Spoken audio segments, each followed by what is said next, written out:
আমি এই ইঞ্জিনের একটি ভিডিও দিয়েছিলাম ইউটিউবে। আপনারা অনেকেই দেখেছেন এবং বলেছিলেন যে ইঞ্জিনের কাজের ভিডিওটি আপনাদেরকে দিতে, যে এই ইঞ্জিনটি আদৌ ঠিক হয়েছে কিনা।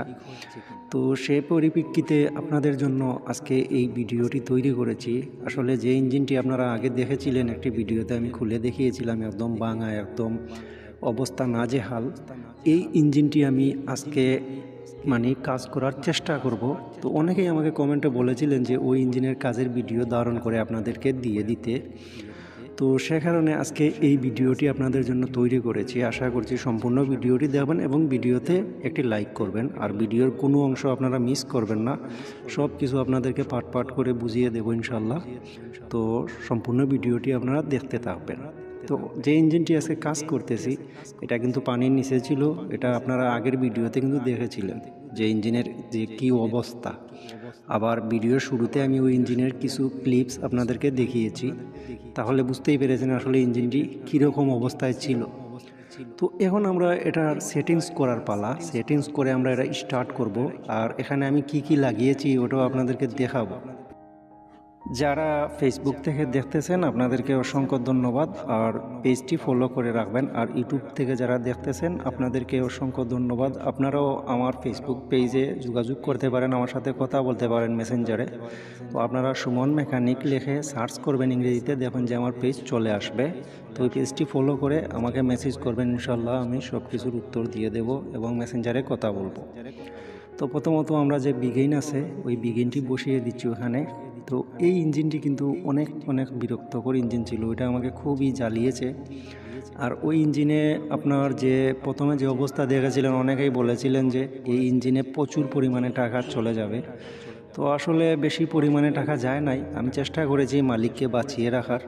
আমি অল্প পরিমাণে পার্টস এখানে এনেছি, যেটা হচ্ছে কি আপনার সিলিন্ডার পিস্টন নিয়ে এসেছি, এবং ক্র্যাঙ্কশাফট কিন্তু আমি নিজে নিজেই এটা কাজ করে নিয়েছি। আপনার পালিশ কাগজ দিয়ে যে একটু স্পট ছিল ওইটা আমি নিজে নিজেই স্লোপ করে নিয়েছি। তো পালিশ কাগজ দিয়ে ক্র্যাঙ্ক কাজ করার পরে রয়্যাল গোল্ডের একটা বিগিন আছে যেটা একটু টাইট হয়, ওইটা লাগিয়ে নিলে আবার হয়ে যায়। তো এখন আমরা যে সিলিন্ডারটি এখানে বসিয়ে দিচ্ছি, এই যে দেখুন আপনারা দেখলেন আমি কিভাবে এটা বসিয়ে দিলাম।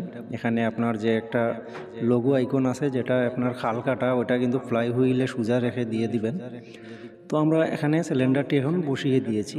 তো এখানে আমরা সিলিন্ডার পিস্টন কিন্তু এটা নতুন রেখেছি, নজেল প্লাঞ্জার সব কিছুই আমরা নতুন দিয়েছি। আজকের পার্টে শুধু আমরা এই ইঞ্জিনটি, এই সিলিন্ডার পিস্টন হেড ফিটিংস করে ইঞ্জিনটি স্টার্ট করব।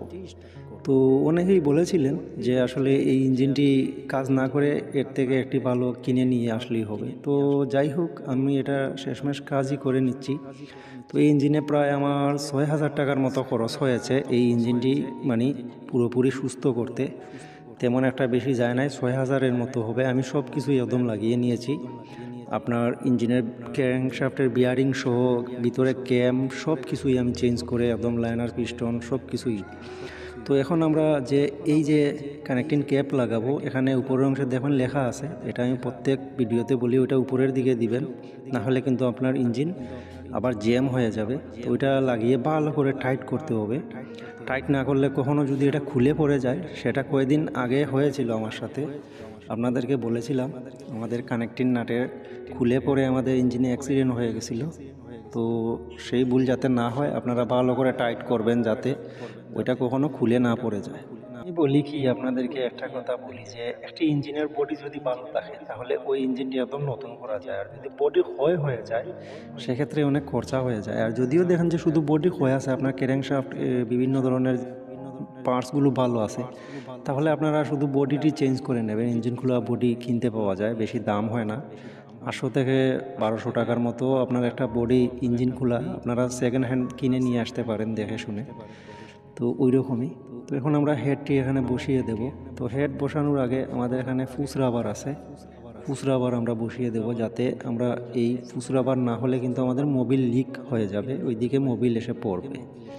তো আমরা বডির ভিতরে 2টি ফুস রাবার দেবো এবং হেডের প্লেটে 2টি ফুস রাবার দিয়ে আমরা এই হেডটি এখানে বসিয়ে দিলাম। আর সিম দিয়েছি মাত্র 3টি। এখন আমরা এই হেড এখানে ইনস্টল করে নিচ্ছি, নিয়ে আমরা হেডের যে 4টি নাট আছে সমান সমান করে টাইট করব।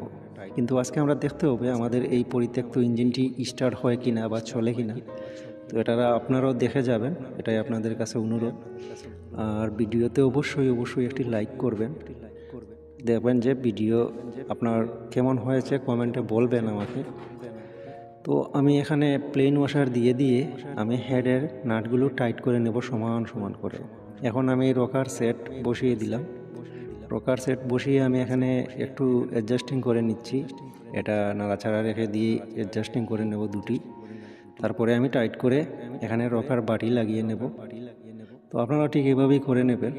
আর 4 স্পিড যে রকার অ্যাডজাস্টিং আমি একটি ভিডিও আপনাদেরকে দিয়েছিলাম যে ইঞ্জিনের শব্দ কিভাবে সুন্দর হয়। তো শুধু রকার থেকে শুধু শব্দ হয় না, শব্দ আরও কয়েকটি জায়গা আছে ইঞ্জিনের, ওই জায়গাগুলোতে কাজ করলে ইঞ্জিনের শব্দ আরও সুন্দর হয়। বিশেষ করে ক্যামশ্যাফট যদি ভালো থাকে এবং আপনার রুলার যদি ভালো থাকে তাহলে আরও সুন্দর হবে। ক্যারেংশ্যাফটের বিয়ারিং, এই সেই nozzle settings, fuel pump settings ভালো করে করতে পারলে আপনার ইঞ্জিনের শব্দ অত্যন্ত বেশি সুন্দর হবে। অনেক সময় দেখবেন আপনার সাইলেন্সার যদি নষ্ট হয়ে থাকে তাহলেও ইঞ্জিনের শব্দ কুরুচিপূর্ণতা।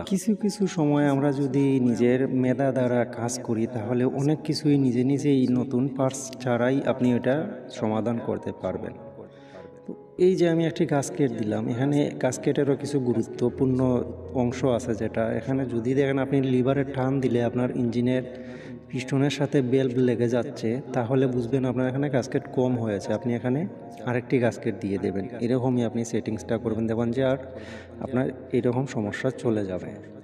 তো আজকের ভিডিওটি এ পর্যন্তই ছিল। আপনারা এত কষ্ট করে এ পর্যন্ত দেখেছেন, স্টারটিও দেখে যান। সবাই ভালো থাকুন, সুস্থ থাকুন। আসসালামু আলাইকুম।